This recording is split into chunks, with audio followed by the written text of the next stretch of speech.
What's going on, y'all good? That's what's up. Welcome to my auntie's basement and shit. Like, this is the dopest shit ever. Like, it's a picture of me right there in the corner on the wall.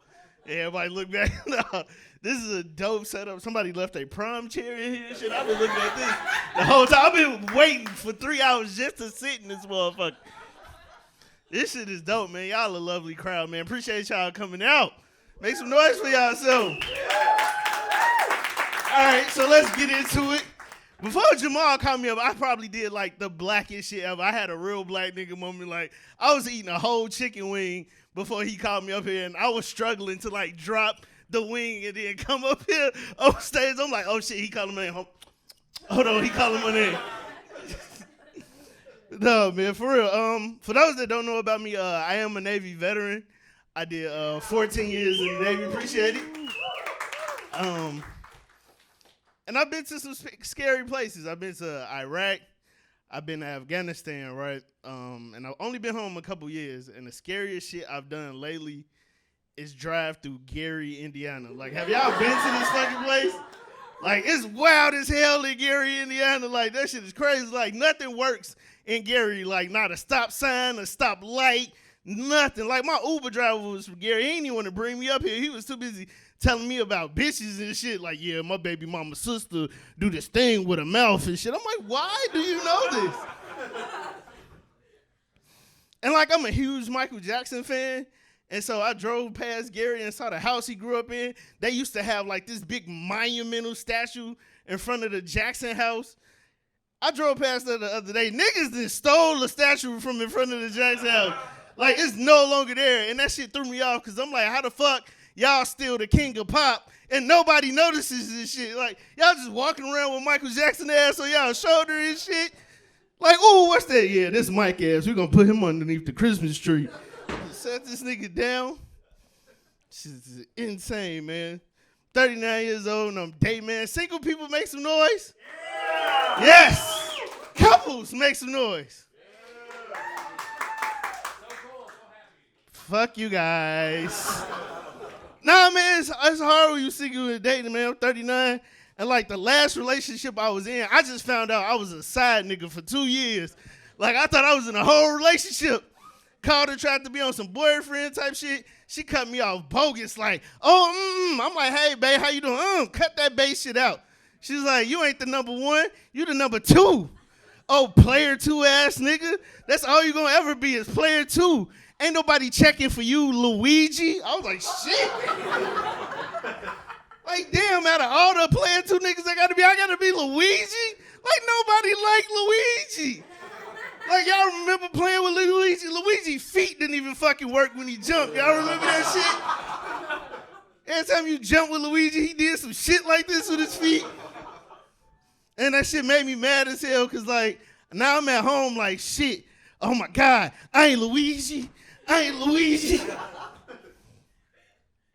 Shit's insane. It's so hard, man. And, like, women have, like, super sex drives now. Like, y'all sex drives are, like, super high right now. Like, y'all be making vibrators tap out, their little rolls and shit. And it's like, what the fuck is a man supposed to do? Show up and give y'all a sandwich or something? You know what I'm saying? Show us y'all a smile? Like, I dated a girl with a high sex drive, man. That shit drains you. It drains your life force. My man, it drains your life force. Like, I was never this light-skinned before. It drains your fucking life force. Like, she fucked me so good one time. I just had to play dead on her ass one day. She's like, you sleep? Like, yeah, bitch, dead asleep. Shit is insane, man. All the shit I was talking about being in the Navy, man. And I appreciate y'all clapping because I get that. I'm like, oh, thank you for your service. And, you know, all this stuff that I really appreciate. But I also get those super patriotic people that, like, never serve shit but talk like they have, like, oh, for America, for America, my brother, my sister, they fighting for the flag. You know, don't kneel for the flag, we represent you. And I'm like, do you really know why a lot of people join the military? Like, I don't think you know. Because some of these people, because they was like, oh, Brittany Griner, she got out, but what about that Marine? That Marine was a piece of shit. So it's like, I when I was in 14 years, I asked the nigga why he joined the military. I'm like, yo, so why did you sign up? He looked around and was like, I heard it was bitches in here.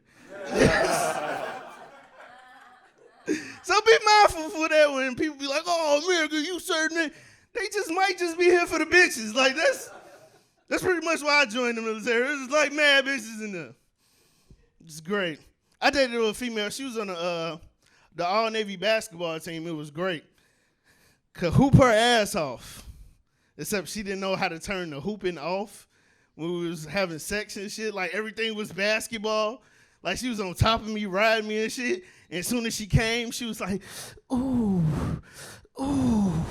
And then she slapped the headboard and was like, ooh, buckets. What the fuck? Like, did this bitch just dunk on me? Like, what just happened? I'm like, get off me, ma'am. I'm not finna be part of your triple-double. She hit me on the ass and was like, and one. I was like, what the fuck? The fuck is happening up here, man? Talk about dating a lot, man, because I love the dating scene. It's so weird now because people are, like, socially awkward. This shit just make you, I just love talking about this shit. I did learn some shit about couples, for all the couples in here. So women do this thing when they're ready to fuck, and I learned it, and I call it the slut-out move, right?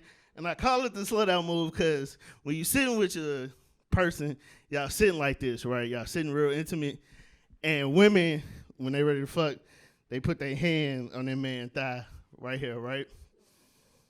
Then y'all rub. Y'all see this? She looking real intense, like, yes. She's like, I started that move. And so they put their hand right here, and I call it the slut-out move because when they really ready to fuck, they move to the inside of the thigh and rub right here. And fellas, what we do when they get right here? We just open up like a little whore and shit. So that's why I call it the slut-out move, because, like, they're going to fuck you tonight. Like, they'll be very aggressively, especially if she get on top. Oh, my God. I know I'm projecting right now, but that's some shit that happened to me. On the real, like, I said, my girl got on top, was riding the shit out of me. I sounded like Blank Man and shit. I was like,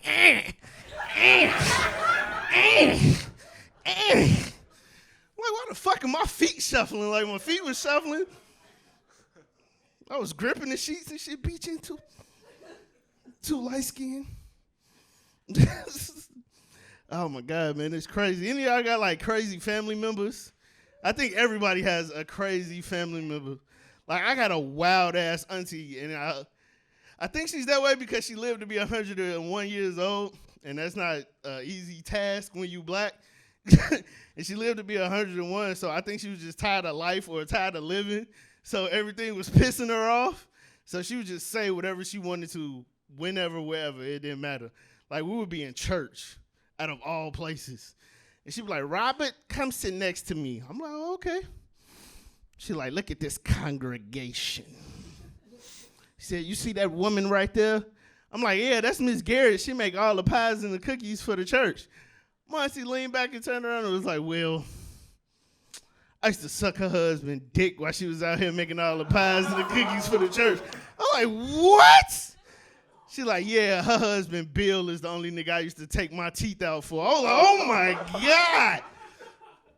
So when she died, everybody in the funeral was saying a bunch of stupid shit. Like, oh, Auntie Martha passed away. I know she looking down on us. I was like, shit, that bitch looking up. She's in hell right now. Like, y'all tweaking. I was in hell. It's so bad because, like, my uncle been up there waiting for her forever, and it's sad to know that he's in heaven and never going to see his wife again because she did not make it there. She didn't. At all. But I'm going to leave on this, man. This is my dad. We're talking about funerals. That's when black shit, all the skeletons come out at black funerals. So my dad died in June, right? And everybody was being real phony and fake. That's when I realized my family don't fuck with each other like that because they phony and fake. I was like, all right, let's test this out. They're like, all right, Rob, we're going to come to every comedy show you have, every open mic. We're going to support you. We're going to support you.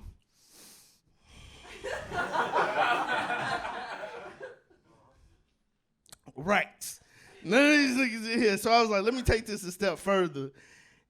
and put them in a family group chat just to see how funny you are. So I started a family group chat. As soon as I started a family group chat, my uncle hit me on the side like, hey, nephew, you know I'm a private nigga, right? It's like, who the fuck you got me in this group chat with all these strangers and shit? I was like, what? He like, nah, fuck all that. Who is that crybaby ass nigga in the group chat that always